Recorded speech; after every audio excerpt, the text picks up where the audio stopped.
perenemente no seu coração. E essa alegria que você mostra reflita a obra de Cristo na sua vida. A Bíblia diz: Cristo em vós, a esperança da glória. Estou feliz em poder retornar, como o pastor Abel já o disse, depois do convite que ele me fez, e me senti honrado em poder retornar e estar com os irmãos nesta ocasião especial, ocasião em que a igreja mostra qual é a sua missão, qual é o motivo da sua existência. Eu mandei uma carta a todos os pastores, pedindo encarecidamente que em nenhum lugar a Igreja Metodista Wesleyana da 6ª região estivesse com suas portas fechadas no Carnaval, para que houvesse uma oportunidade para aqueles que, perdido, cambaleando por aí, pudessem encontrar a porta da igreja aberta e encontrar pessoas que pudessem recebê-las, orar por elas e mostrar para elas qual é o caminho para o céu. E a igreja aqui em Santa Cruz não precisou nem receber esta carta, já tinha a sua programação, mostrando que está viva e ativa aqui no seu pedaço. Aqui no seu pedaço o diabo não vai desfilar. Aqui Jesus de Nazaré vai mostrar o seu poder, a sua graça. Aqui Jesus não tem passistas, Jesus tem crentes fiéis que o amam de verdade. Levanta a mão para o céu e diga glória a Deus. Parabéns, pastor Abel, por essa iniciativa. Pastor Abel não para, né? Ele vai para lá e vai para cá. É o homem que joga em todas as pontas. Deus abençoe pastor Abel pela sua iniciativa, dos presbíteros, do conselho da igreja, em ter essa determinação, fazer um trabalho especial durante os dias de carnaval, oferecendo às pessoas a oportunidade de cultuar a Deus nos dias em que o nosso Estado ele parece se entregar a esta influência de se render ao espírito das trevas para buscar fazer a sua vontade de tantas maneiras, porque lhe dão oportunidade para que ele impere em nosso estado e ele vem e faz as suas algazarras. Mas a Igreja Metodista Wesleyana de Santa Cruz não lê nessa cartilha, lê na Bíblia. E na Bíblia está escrito que o povo de Deus ama estar reunido para adorar o nome do Senhor. Que Deus abençoe então a direção desta igreja, que os irmãos continuem assim, com essa determinação. Eu vou apresentar então a minha família, ou parte dela que me acompanha aqui esta noite. Em primeiro lugar, minha esposa, todos já a conhecem praticamente aqui na igreja. Márcia tem sido uma batalhadora, companheira, me acompanhado com determinação, e ela estava aí em gozo de férias. Eu entrei nas férias dela e a arrebatei para estar comigo aqui esta noite, e ela passou vários dias cuidando da sua mamãe que está enferma, e ela me pediu esta oportunidade de estar ao lado da sua mãe, e como foi importante que ela assim o fizesse, estar ao lado da sua mamãe, cuidando dela na hora que a sua mãe muito precisa da sua companhia e da sua ajuda.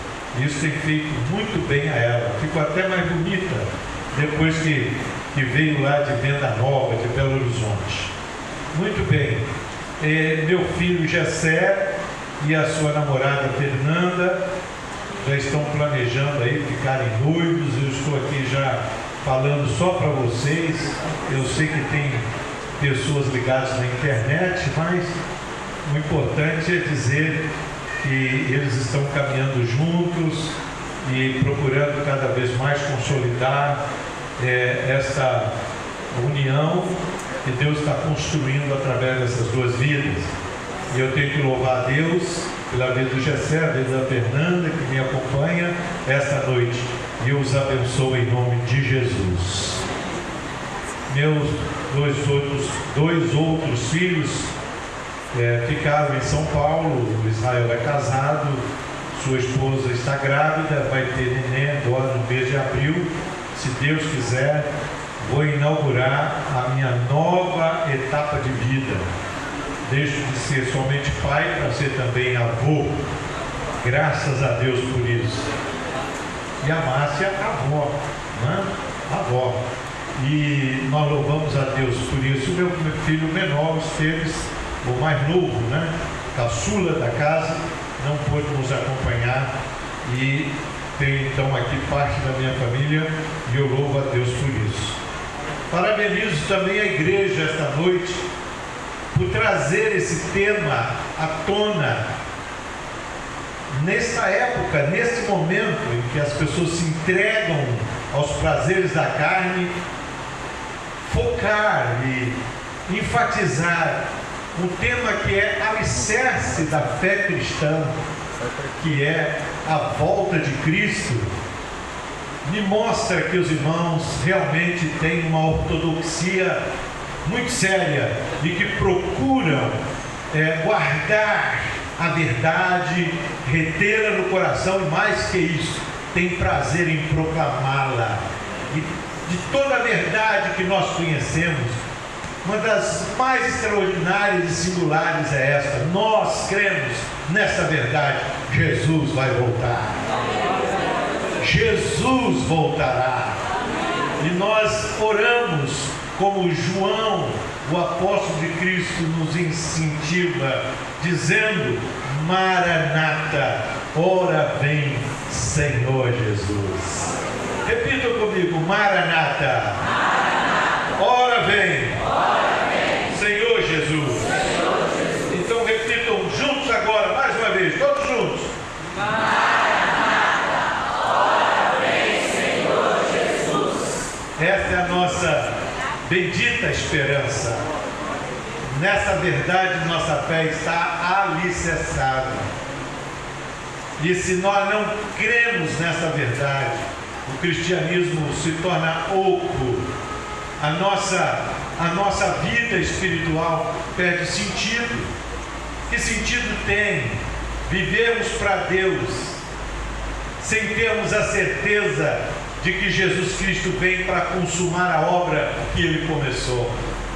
Eu creio que Ele vem, e nós todos juntos esta noite podemos dizer: ora vem, Senhor Jesus. Eu quero te convidar, nós vamos ler o livro de Mateus, capítulo 24. Mateus, capítulo 24. Nós vamos nos deter na leitura a partir do versículo de número 15. Nós vamos estar todos com a Bíblia na mão, à medida do possível, para acompanharmos a mensagem, porque vamos recorrer à leitura bíblica a miúde enquanto estivermos ministrando. Então, não adianta falar da volta de Cristo sem a Bíblia na mão, porque tudo que sabemos a respeito da volta de Cristo está nas Sagradas Escrituras. O crente que lê a Bíblia sabe em detalhes como será a volta de Cristo. O crente que lê a Bíblia sabe descrever como se dará esse evento extraordinário. Para ele não há surpresa, porque tudo está aqui, nos seus mínimos detalhes. Então eu quero te incentivar a ler mais a Bíblia, para conhecer mais a respeito deste tema, sobre o qual a igreja está debruçada nesses dias. E não vai esgotar nesses dias, de forma alguma. Você vai continuar na leitura, na sua casa, na sua devocional, meditando sobre esse tema tão singular, tão importante. tão atual para a vida da igreja. Então, por gentileza, vamos ler a partir do versículo de número 15, nós vamos ler até o verso 31. Se você puder ficar em pé, somente para descansar um pouquinho e permitir que o sangue circule no seu corpo com mais facilidade, regando o seu corpo, levando oxigênio para as suas artérias, enquanto você alimenta o seu espírito com a palavra de Deus. Mateus 24, a partir do versículo 15. Quando, pois, vides o abominável da desolação, de que falou o profeta Daniel, no lugar santo, quem lê, entenda. Então, os que estiverem na Judéia, fujam para os montes. Quem estiver sobre o eirado, não desça a tirar de casa alguma coisa. E quem estiver no campo, não volte atrás para buscar a sua capa. Ai das que estiverem grávidas e das que amamentarem naqueles dias. Orai para que vossa fuga não se dê no inverno nem no sábado, porque nesse tempo haverá grande tribulação, como desde o princípio do mundo até agora não tem havido e nem haverá jamais. Não tivessem aqueles dias sido abreviados, ninguém seria salvo, mas por causa dos escolhidos, tais dias serão abreviados. Então, se alguém vos disser, eis aqui o Cristo, ou ei-lo ali, não acrediteis, porque surgirão falsos cristos e falsos profetas, operando grandes sinais e prodígios para enganar, se possível, os próprios eleitos. Vede que vou-lo tenho predito. Portanto, se vos disserem, eis que ele está no deserto, não saiais. Ou, ei-lo no interior da casa, não acrediteis. Porque, assim como o relâmpago sai do oriente e se mostra no ocidente, assim há de ser a vinda do Filho do Homem. Onde estiver o cadáver, aí se ajuntarão os abutres. Logo em seguida, a tribulação daqueles dias, o sol escurecerá, a lua não dará sua claridade, e as estrelas cairão do firmamento, e os poderes dos céus serão abalados. Então aparecerá no céu o sinal do Filho do Homem.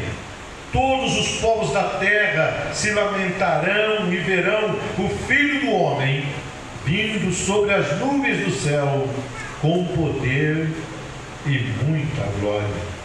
E ele enviará os seus anjos com grande clangor de trombeta, os quais reunirão os seus escolhidos dos quatro ventos, de uma a outra extremidade dos céus. Assim em pé oremos. Pai, obrigado pela revelação da Tua palavra. Te damos graças porque ela nos traz com tanta nitidez, com tanta clareza, ó Deus, o retrato, o que vai acontecer, o cenário daquele tempo que precederá imediatamente o Teu retorno. Nós te agradecemos por isso, Senhor, porque o Senhor nos deixa avisados, e mais que avisados, o Senhor nos deixa em alerta, e mais que em alerta, o Senhor nos deixa preparados para lidarmos com este tempo, com essa palavra profética. Sabemos o que fazer com ela. O Senhor é o Deus que nos orienta. Nós cremos no arrebatamento da igreja, e o Senhor vem para levar a sua igreja para estar contigo na glória. E pedimos, ó Deus, que estes dias de meditação sejam dias para que a tua noiva se atavie, para que a tua noiva se prepare para este dia glorioso, e nenhum dos teus filhos pereça. Em nome de Jesus, Todos digam amém. Amém. Podem assentar, por gentileza. Amados irmãos e irmãs, quando nós falamos sobre a volta de Cristo, debruçamos sobre um tema tão importante para a nossa vida, nós precisamos ter toda a atenção possível para não permitir que o diabo, com a sua astúcia e por meio dos seus asseclas, tente impedir que a nossa mente alcance o que o Senhor quer nos mostrar. A distração nesse momento não é bem-vinda aqui neste lugar. Nós precisamos manter a nossa alma cativa à palavra de Deus, porque se há um tema que os crentes precisam entender, é este aqui. Você está com o bilhete na mão, o bilhete que vai te dar o direito de ser arrebatado para estar com o Senhor. Mas você não pode perder essa hora, porque se você perder a hora e não estiver pronto, ao soar a última trombeta, a igreja será arrebatada e você ficará. Não existe uma outra condução. A única forma de nós escaparmos daquilo que daqui a pouco vou falar será o arrebatamento da igreja. O arrebatamento é uma promessa de Deus exclusivamente para a igreja. Exclusivamente para a igreja.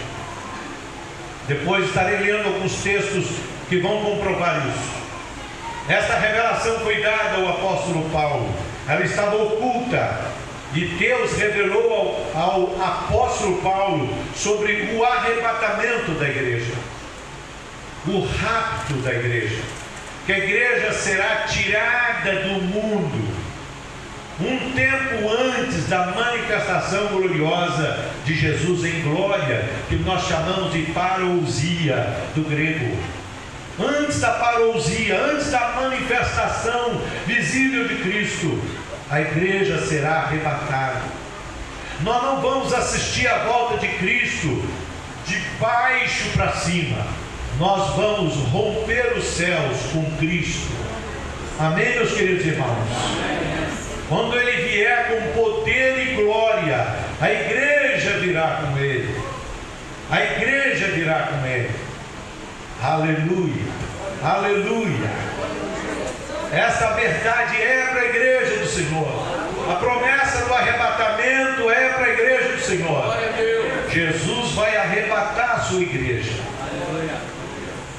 E a igreja estará com Ele na glória, desfrutando das bodas do Cordeiro, da festa de casamento do Cordeiro de Deus. E depois viremos com Ele em glória, conforme lemos aqui em Mateus. Preste atenção. Quando você está numa viagem e você está ansioso para chegar, você fica atento ao cenário. Repita comigo: cenário. A paisagem que você vê pela janela te sinaliza se você está chegando ou não ao ponto em que você vai desembarcar. Não é verdade? Quando viajamos de ônibus ou de carro e até mesmo de avião, nós sempre olhamos pela janela, ansiosos para chegar onde temos que chegar.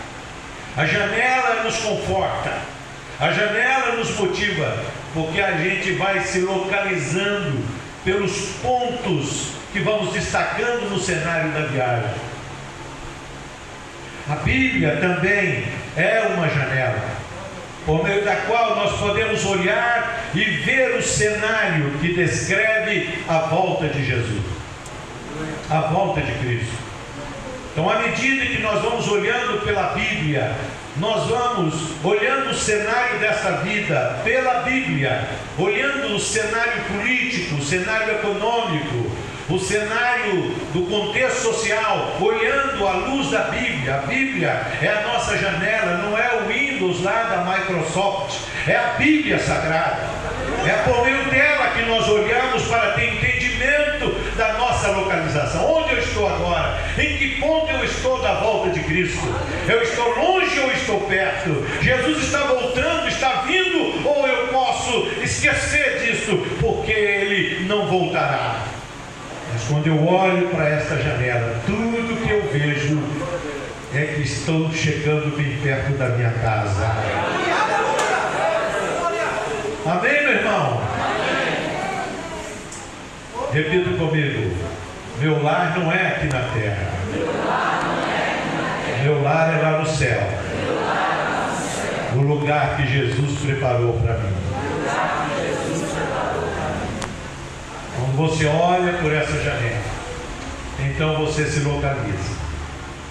E hoje nós vamos olhar rapidamente por essa janela para vermos algumas coisas que talvez você ainda não viu e outros já viram.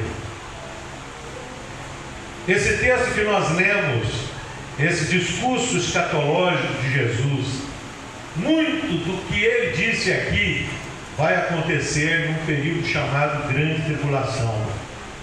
Portanto, eu creio que o que ele escreveu aqui, muito do que ele escreveu aqui, eu não vou ver, porque antes da grande tribulação, Jesus promete arrebatar a sua igreja.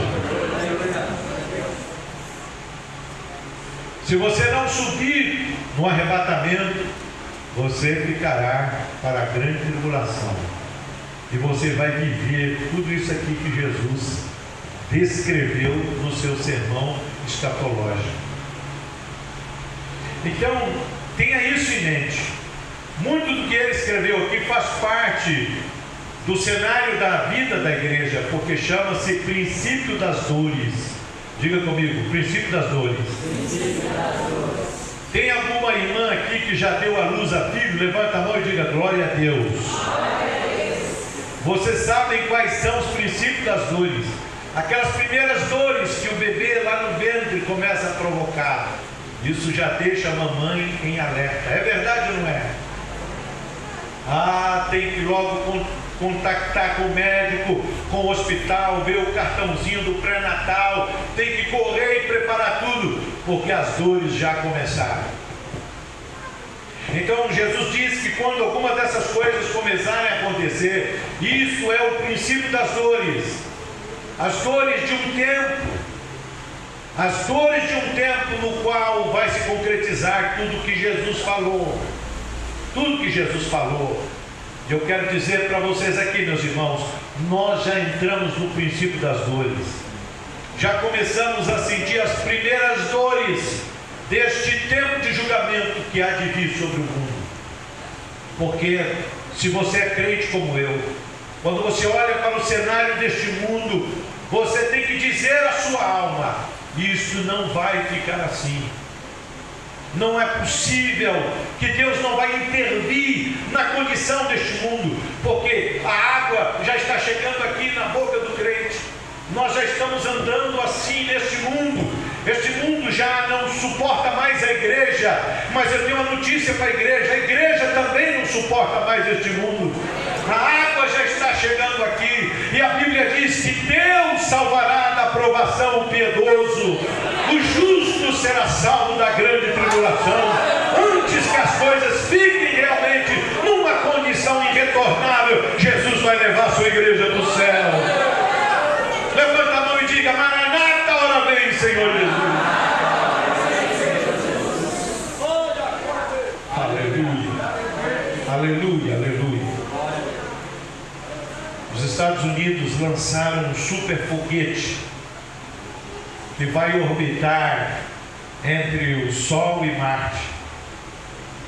E esse super foguete, 2 vezes mais poderoso do que os foguetes mais poderosos que já foram usados para levar espaçonaves, satélites para o espaço. Esse super foguete, nesse momento, não fora tripulado. Não existe um ser humano lá dentro. Ele está levando um automóvel. E esse automóvel vai flutuar, vai ficar na órbita de Marte, lançando imagens do planeta, imagens de outros elementos no espaço, lançando aqui para a Terra. Essa corrida espacial que começou lá na segunda metade, entre a primeira e a segunda metade do século XX, está alcançando os seus níveis mais altos. E a pergunta é: por que o homem, que já construiu uma estação espacial internacional lá no espaço, por que o homem tem essa gana de ir para o espaço e deixar a Terra? Por quê? Porque os mais poderosos investem em projetos como este, de lançar um super foguete no espaço levando um automóvel. Porque lá no subconsciente de todo ser humano, nós carregamos uma verdade que é inexorável e que deve nos assustar. A Terra está morrendo. O planeta Terra está esgotando suas últimas reservas. O planeta não terá condições de suportar a grande população de seres humanos e seres vivos que ele vem mantendo ao longo da sua história. Os recursos da Terra estão acabando. E o homem, com a sua inteligência, olha para o alto na tentativa de buscar entre os diversos mundos sombrios, ainda ocultos no espaço, algum lugar que possa ser como a Terra e que possa dar esperança para a humanidade. Isso está no subconsciente. Todos os homens sabem que os recursos estão esgotando, estão desaparecendo. Uma das previsões mais acertadas é sobre a água. E segundo os estudiosos, a última guerra que se dará nesse planeta será por conta da água. Luta pela sobrevivência, para se ter água para beber. Eu tenho uma irmã que está com problema nos rins. Seus rins estão condenados e ela precisa fazer hemodiálise. Ela bebia 4 litros de água por dia e agora ela não pode beber água. O médico liberou para ela 500 mililitros de água. Obrigado, José. Para que ela possa dessedentar sua sede.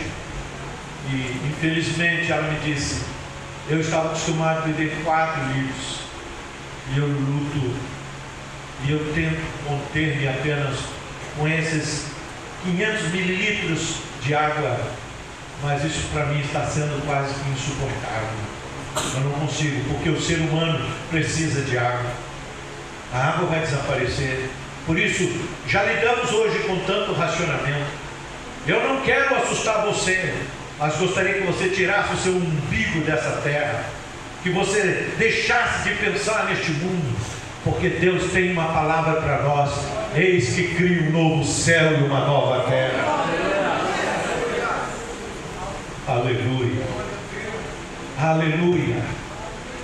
Foi significativo para os homens mandarem um carro, um automóvel dentro de um foguete para o espaço.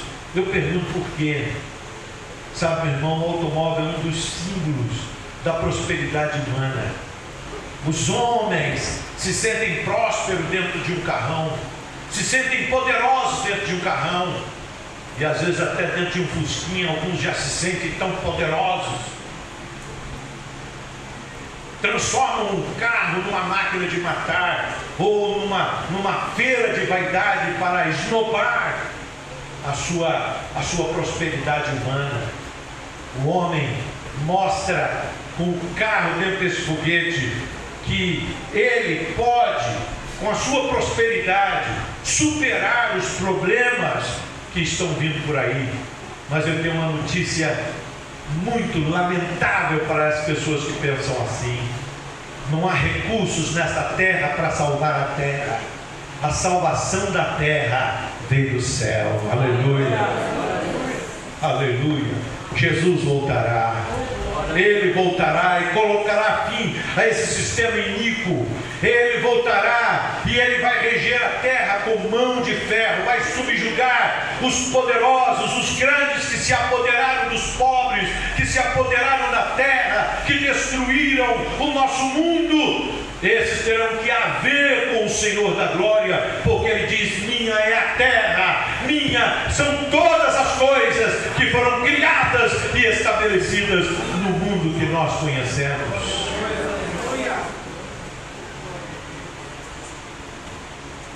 Jesus Cristo está voltando. Ele está vindo. Por isso eu quero que você se desligue um pouco das coisas desta vida, porque tudo que você está vendo, o apóstolo Pedro disse na sua segunda carta, que será destruído pelo fogo. Tudo que você está vendo, todos os elementos da terra, todos aqueles elementos que estão na tabela periódica, todos os elementos da terra se desfarão abrasados. Quando a Bíblia fala de elementos, está falando de elementos estruturais. Toda a matéria é nutrida, é mantida por elementos. E todos esses elementos serão destruídos. Nada ficará de pé. Nada ficará de pé. A única coisa que vai sobreviver ao caos deste mundo será a fé, que uma vez por todas foi entregue aos santos. Passarão os céus e a terra, mas a minha palavra não passará. Levanta a mão para o céu e diga glória a Deus. Aleluia. Para você entender deste cenário que anuncia a volta do Senhor, se detenha com mais cautela no texto que eu acabei de ler. Sinalize aqui algumas coisas que lhe são familiares. Sinalize algumas coisas que não são novidades para você. As dores de parto já começaram. A igreja precisa se preparar. É hora de nós revisarmos as nossas lamparinas. É hora de vermos se temos azeite nas nossas lâmpadas. É hora de encher as nossas lâmpadas. Amém, meus irmãos? Amém. E esse azeite, na parábola das 10 virgens, esse azeite é o Espírito Santo. Na parábola das 10 virgens, Jesus vaticina, eu quero que você grave isso, Jesus vaticina que 50% da igreja vai ficar. 50% da igreja vai ficar. Está lá. Quem lê entende. Muitos serão chamados e poucos escolhidos. Nós precisamos entender que nós estamos sendo passados na peneira. Cada luta que nós passamos é um teste para a nossa fé. Cada tentação que nós sofremos é um teste para a nossa fé. Das 10 virgens, somente 5 foram encontradas de forma a serem arrebatadas e levadas com o noivo. Elas foram chamadas de virgens prudentes. 5 eram loucas, porque não guardaram azeite na vasilha. Eu não tenho tempo para explicar a vocês com detalhes, mas eu estou falando aqui para a maioria é crente há muito tempo e entende o que eu estou dizendo. 5 delas não tinham azeite suficiente na sua botija para sustentar a sua lâmpada acesa. Descuidou da sua fé, descuidou dos seus deveres.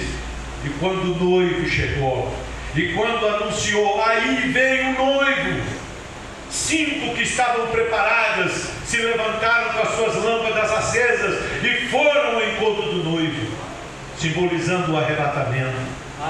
E 5 delas estavam com suas lâmpadas apagadas, portanto não podiam ir ao encontro do noivo. Igreja do Senhor, Deus está falando conosco esta noite. A sua lâmpada está acesa. Você está conservando o azeite na botija do seu coração. O Espírito Santo ainda reina na sua vida. Você ainda confessa que Jesus é o teu Senhor, é o teu Salvador? Você ainda crê no batismo com o Espírito Santo? Você ainda crê que Jesus nasceu da Virgem Maria? Você ainda crê que Jesus morreu na cruz para nos salvar? Você ainda crê que Ele ressuscitou dos mortos? Você ainda crê que Ele voltará? Oh, aleluia! O sinal da presença do azeite é a fé viva. É a fé que me faz cantar, é isto que me faz cantar. Dos meus pecados livre estou e para o céu eu vou. É isto que me faz cantar, é essa verdade que me faz cantar. Não são os shows desta vida, não é a glória deste mundo. Eu ainda espero o Salvador. E como diz o grupo Logos, enquanto o Salvador não vem, quero fazer da minha vida o melhor, para quando Ele voltar, Ele me receba na sua presença. Então, o cenário aqui é muito claro. Não quero que você se iluda. Estamos sentindo as primeiras dores que anunciam que o dia do juízo está chegando. Nós vamos para Apocalipse, capítulo de número 6, para você entender com mais vivacidade, para ter um entendimento maior desse tempo. Apocalipse, capítulo 6, João tem a visão dos 4 cavaleiros, dos 4 cavalos. Capítulo 6, versículo 3, diz assim: quando abriu o segundo selo, ouvi o segundo ser vivente dizendo: vem. E saiu outro cavalo. Aliás, eu vou começar a ler no versículo 1. Eu já comecei no segundo cavalo. Vamos lá, capítulo 6, versículo 1. Vi quando o cordeiro abriu um dos 7 selos. Ouvi um dos 4 seres viventes dizendo, como se fosse voz de trovão: vem. Vi, então, eis um cavalo branco, e o seu cavaleiro com um arco, lhe foi dada uma coroa, e ele saiu vencendo para vencer. Versículo 3. Quando abriu o segundo selo, ouvi o segundo ser vivente dizendo: vem. E saiu outro cavalo vermelho, e o seu cavaleiro foi-lhe dado tirar a paz da terra, para que os homens matassem uns aos outros. Também lhe foi dada uma grande espada. Versículo 5. Quando abriu o terceiro selo, ouvi o terceiro ser vivente dizendo: vem. Então vi, eis que um cavalo preto, e o seu cavaleiro com uma balança na mão. Ouvi uma como que voz no meio dos 4 seres viventes dizendo: uma medida de trigo por 1 denário, 3 medidas de cevada por 1 denário, e não danifiques o azeite e o vinho. Versículo 7. Quando o cordeiro abriu o 4º selo, ouvi do 4º ser vivente dizendo: vem.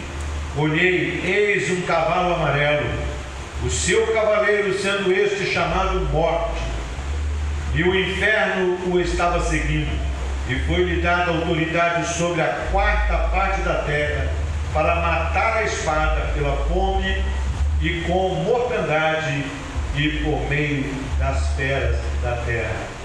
A visão desses 4 cavaleiros ilustra aquilo que Jesus falou em Mateus capítulo 24, do versículo 15 a 31, que eu li com vocês. Nos explica maiores detalhes a respeito deste tempo de agonia, deste tempo que precederá a volta do Senhor, que será um tempo de dores, será um tempo de agonia. Começa com um princípio de dores e vai se agravando até chegar ao ponto insustentável. Então haverá uma intervenção do alto. Jesus voltará com com poder e glória. Então entenda esse cenário. O primeiro cavaleiro,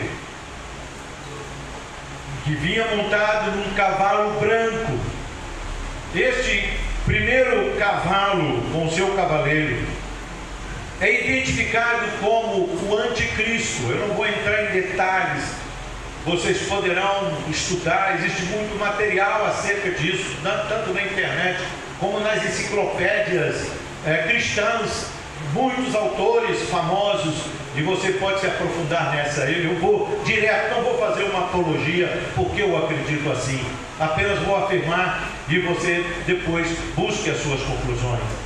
Então esse primeiro cavalo branco com seu cavaleiro simboliza o anticristo, e ele vem trazendo uma onda. Cada cavalo deste com seu cavaleiro traz uma onda, a onda que este cavalo produz é a onda da apostasia. Diga comigo, apostasia. Apostasia é predita por Jesus. Não acredite quando nos disser, eis ali o Cristo. Não corra atrás. Quando disser ele está no deserto, não vai atrás. Quando dizer ele está na casa, não acreditem, porque virão muitos falsos profetas e falsos cristos. Apostasia. Esse cavaleiro branco representa esse tempo de apostasia, mencionado pelo apóstolo Paulo na carta que ele escreveu à igreja em Tessalônica. Ele fala claramente do tempo da apostasia. O tempo da apostasia é o tempo da espiritualidade sem Deus. E eu pergunto para vocês, será que nós não estamos vivendo esse tempo? O tempo da espiritualidade sem Deus. A espiritualidade nunca esteve tão em alta como está agora. Mas uma espiritualidade sem Deus, uma espiritualidade sustentada pelo sincretismo, pelo misticismo, pelo esoterismo, uma espiritualidade incentivada pelos gurus que estão aí em todo lugar, não só na Índia, mas no Brasil, ensinando as pessoas a serem espirituais sem ter compromisso com Deus. Este é o tempo dessa espiritualidade sem Deus. Abra os seus olhos. Nós estamos vivendo um tempo de espiritualidade sem Deus, um tempo de cristianismo sem fé e um tempo de fé sem igreja. As pessoas querem uma espiritualidade sem compromisso com Deus. As pessoas querem um cristianismo que não tenha fé. A fé que eu digo é a fé bíblica, a fé que uma vez por todas foi entregue aos santos. Eles querem ser cristãos ao seu jeito, não querem ter compromisso com a palavra de Deus, que é a nossa única regra de fé e prática. Nós encontramos muitas pessoas que dizem que são espirituais, mas não acreditam num Deus pessoal, acreditam num Deus força etérea, espalhada no espaço. E muita gente que diz que é espiritual e diz também que é cristã, mas não lê a Bíblia e não acredita na Bíblia, ou tem a Bíblia como um livro, como outros livros na sua biblioteca. E tem muita gente que se diz cristã, mas não sustenta essa fé. E muita gente que diz que tem fé, mas não quer saber de igreja. Eles têm fé nos gurus, ele tem fé nas pedras, ele tem fé nos astros, ele tem fé no horóscopo, ele tem fé na sua força, ele tem fé na sua ciência, mas ele não tem fé em Deus. Ele não acredita na vida que Deus orienta para a vida de todo aquele que diz ter a verdadeira fé, que é viver em comunhão na igreja do Senhor. Aqueles que têm a verdadeira fé, eles congregam no corpo de Cristo. Amém, meus irmãos? Amém. Você deve ter ouvido falar dos desigrejados, um número que cresce assustadoramente a cada dia. Existem milhões de pessoas que não querem saber de igreja, querem ser crente em casa, do seu jeito, da sua maneira. Esta espiritualidade nos mostra que estamos vivendo um tempo de apostasia. A igreja então deve estar alerta, deve estar realmente atenta a esse tempo de espiritualidade sem Deus, esse tempo de um cristianismo sem fé, esse tempo de fé sem igreja, sem congregar, sem ter irmãos e irmãs que cuidem de mim ou que cuidem de si. é uma espiritualidade diabólica. Não existe pior desgraça do que essa. Que Deus nos guarde do espírito da apostasia, mas nenhum de nós está livre de ser vencido por ele. A única forma de resistir à apostasia é manter firme na fé, é vestir com o capacete da salvação na sua cabeça, tomar o escudo da fé, a espada do Espírito e lutar pelo nome de Jesus Cristo.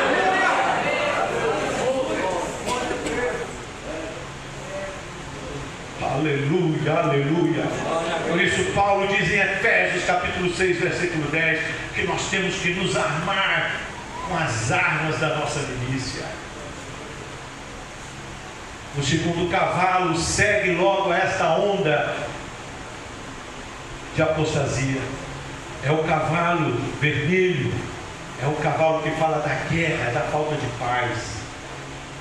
Se você olhar para o mundo, você percebe que o mundo não tem paz. As chacinas que nós estamos vivendo hoje estão previstas aqui. Morte, pessoas matando umas às outras, às vezes por motivo fútil, sem necessidade alguma. A espada está nas mãos do vingador. As pessoas estão matando umas às outras, não só no campo da guerra, não só no campo da batalha, mas em todo lugar. Eu tenho dito que o Rio de Janeiro está em guerra já faz algum tempo, e as autoridades não acordaram para isso. Mas não é só o problema do Rio de Janeiro, das grandes capitais, e em todo lugar do mundo as pessoas estão se matando, minha gente, se matando por nada. Se matando por nada. Alguém pega uma arma e sai matando pessoas à torta e à direita. Este cavalo vermelho já mostrando a sua face. Este morticínio, ele vai continuar. É a onda do cavalo vermelho. Nós estamos vivendo esta onda. Ao cavalo vermelho segue o cavalo preto. Esse cavalo preto fala do desequilíbrio da economia mundial, a crise econômica mundial, o esgotamento dos recursos da terra, a carestia, o alto custo de vida. É o que nós estamos vivendo, é o que nós estamos presenciando. As pessoas estão pagando caro para ter o trigo e a cevada, que era um alimento para os animais, agora precisa ser comprada com preço tão caro. Está escrito aqui na palavra. Equivale a um dia de trabalho, uma porção de cevada para uma pessoa. O desequilíbrio, a falta de alimento vai causar muita morte, muita doença, muita desgraça. É o que nós estamos vendo. Os alimentos transgênicos sendo produzidos para dar conta de alimentar esta humanidade. Meus queridos irmãos, atentai para essas palavras. Eu não tenho todo o tempo do mundo, meu tempo está esgotando. Eu quero apenas que você saiba, estamos vivendo um tempo que anuncia: Jesus está voltando, e esta igreja vem a público para anunciar que crê que Ele voltará. Levanta a mão do céu e diga glória a Deus. O último cavalo, e eu estou caminhando para a minha conclusão, é o cavalo amarelo, é o cavalo da morte. Porque depois que todas essas coisas, todas essas ondas passarem, não vai existir mais nada. O cavalo amarelo traz a cor pálida. A cor significa a falta de vida. O planeta Terra não terá vida. Terá completamente esgotado seus recursos. E ao cavaleiro do cavalo amarelo segue o inferno. Quem está montado nesse cavalo é a própria morte, e a morte segue o inferno. Não restará mais nada, não restará mais nada. Mas eu quero abrir esse parênteses aqui que Jesus declarou: e quando as coisas ficarem piores, insuportáveis, então logo em seguida a tribulação daqueles dias, diz o Senhor Jesus, o sol escurecerá, a lua não dará a sua claridade, e eis que aparecerá no céu o sinal do Filho do Homem, vindo nas nuvens com poder e grande glória. Aleluia. Levanta a mão para o céu e diga glória a Deus. Eu não vou ler, não dá tempo, mas do versículo 12 ao versículo 17, Apocalipse 6, você encontra uma situação que vai ser exatamente o que vai acontecer quando Jesus manifestar-se no céu com poder e grande glória. A Bíblia diz que os homens vão pedir aos montes: caiam sobre nós. Eles vão pedir a morte, mas a morte fugirá deles. Eles clamarão com terror nos olhos, porque a volta do Senhor será tão gloriosa, e eles saberão que está vindo o juiz, está vindo aquele que tem na mão o verdadeiro martelo da justiça. A justiça humana falhou, foi comprada, subjugada, foi vendida, mas aí vem o Rei dos Reis e Senhor dos Senhores. Aleluia. Então eu concluo a minha palavra dizendo para você o seguinte: a volta do Senhor, para você guardar, ela tem 3 aspectos, só vou mencionar. Em primeiro lugar, ela é gloriosa. Diga comigo: gloriosa. Gloriosa. Mais forte: gloriosa. Gloriosa. Ele não virá como ele entrou em Jerusalém montado num jumentinho, não. Ele virá com poder e grande glória. Aqueles que escreveram livros zombando dele, aqueles que fizeram canções zombando deles, aqueles que ridicularizaram dele no seu discurso, nesse dia vão tremer diante da presença do Eterno, porque ele vem com poder e grande glória. Em segundo lugar, sua volta será repentina. Diga comigo: repentina. Como um relâmpago que sai do ocidente e se mostra do oriente, ou do oriente se mostra no ocidente. O relâmpago você vê logo. O relâmpago não se dá em câmera lenta. Para você tirar uma foto dele, se você tem uma máquina muito boa. É verdade ou não é? Assim será a volta do Filho do Homem. Não deixará dúvidas. Aleluia. Ninguém vai poder dizer: é um satélite que está vindo na atmosfera, é um meteorito, é um meteórito que está atingindo a Terra. Não, todos saberão: aí vem o Filho do Deus eterno. Oh, aleluia, aleluia. E em terceiro lugar, será universal. Todo olho o verá, até os que o transpassaram. Todo olho, todos terão que testemunhar. Se não quiserem levantar a cabeça, Deus levantará, colocará o anzol nos seus queixos, eles levantarão para que vejam o que Ele está fazendo. Esse é o Deus que você serve. Mas para mim e para você, resta com firmeza a promessa do arrebatamento, que o Senhor promete no livro de Tessalonicenses, na primeira carta aos Tessalonicenses, capítulo 4, versos 16 e 17. A Bíblia diz que a igreja será arrebatada. 2 Pedro, capítulo 2, versículo 9, diz que Deus vai nos salvar da hora da provação que há de vir sobre este mundo. Apocalipse capítulo 3, versículo 7, a Bíblia diz que nós seremos guardados da provação que há de vir, aliás, versículo 10, da provação que há de vir sobre o mundo inteiro.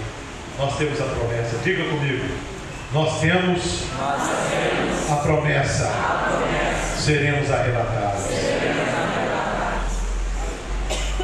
Querida irmã e irmão, eu não quero assistir a volta gloriosa, eu quero estar na volta gloriosa. A igreja viva estará na volta gloriosa, verá o Senhor com seus santos e os seus santos anjos. Iremos com Ele, como na canção de Anderson Freire: e a igreja vem como aquele que brilha com a luz do sol. A igreja vem. A igreja vem. Para você estar lá, você tem que estar preparado todo dia, porque daqui até aquela hora é uma questão da ordem para tocar a última trombeta. Pode ser na próxima estação, pode ser na outra estação, mas fique atento, olhe pela janela. Jesus está voltando. Curva a sua cabeça.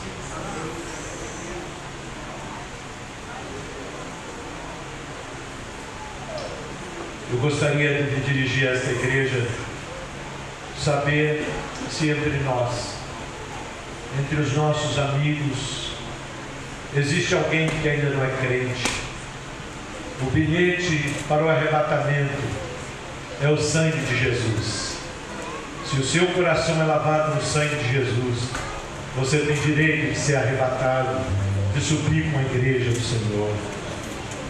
Se não, ficará para a grande tribulação, para os sofrimentos e as agonias que seguirão o arrebatamento da igreja. Eu queria orar para você, por você. Se você ainda não tem Jesus no coração, eu te convido hoje, receba-o no seu coração.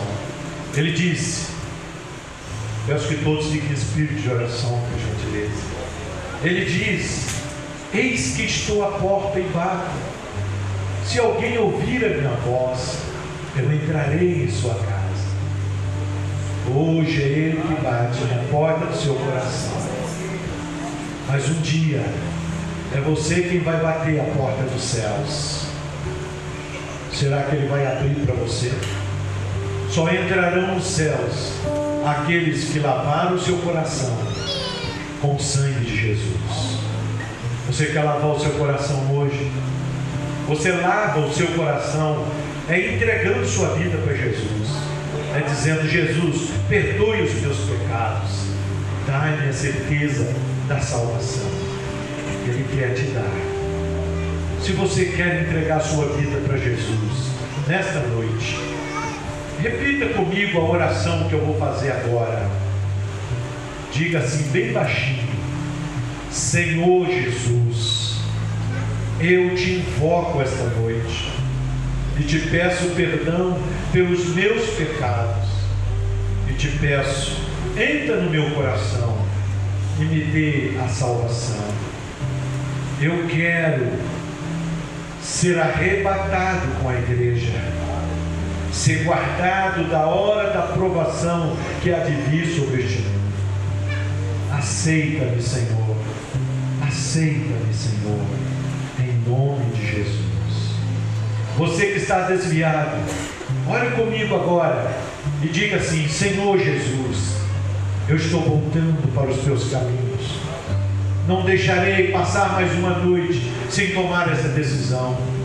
Quero ser um crente fiel e guardar a tua palavra até o fim, conforme a tua palavra diz que eu devo fazer. Em nome de Jesus. Amém. Todos os olhos fechados, por gentileza. Alguém que ainda não é crente, ou alguém que está desviado, sentiu algo no seu coração, eu quero te convidar, levante aí do seu lugar e venha aqui à frente agora, porque ainda é tempo de você vir para encontrar com o Senhor. Pode vir. Se você sentiu que você precisa resolver sua vida com Deus, não deixe para amanhã, é agora. Hoje é o dia da salvação. Quero ser salvo? Venha cá agora, eu quero orar por você. Pode vir, você foi tocado, vem. Não fique aí no seu lugar esperando o tempo passar. Você foi tocado, levante. Eu estava afastado. Volte agora para o Senhor. Vem para Jesus nesta noite. Vem confessar os seus pecados a Ele. Tem alguém que você trouxe, algum visitante, pergunte a ele. Não quer que eu vou com você lá na frente?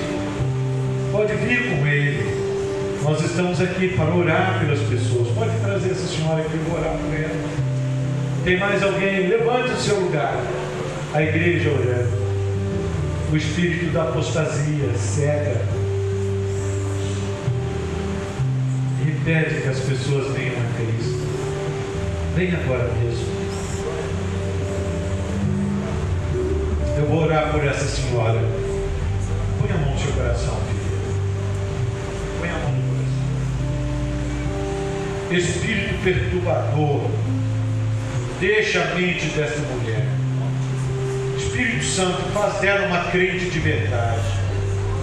Todo resquício da sua vida pregressa, toda sequela do mal, todo espírito maligno, toda forma de tentação, de sedução na mente dessa mulher, eu quebro agora, em nome de Jesus. Espírito das trevas, Jesus está voltando. Eu te repreendo, seus dias estão contados. Você está derrotado em nome de Jesus. Deixa esta vida em paz, que ela possa viver para Deus e para a glória do nome do Senhor. Amém. Dê um abraço nela por nós, irmão. A igreja, dê uma salva de palmas. Que Deus nos abençoe. Repita comigo mais uma vez. Maranata. Ora vem. Senhor Jesus. Que Deus nos abençoe. Você foi abençoado.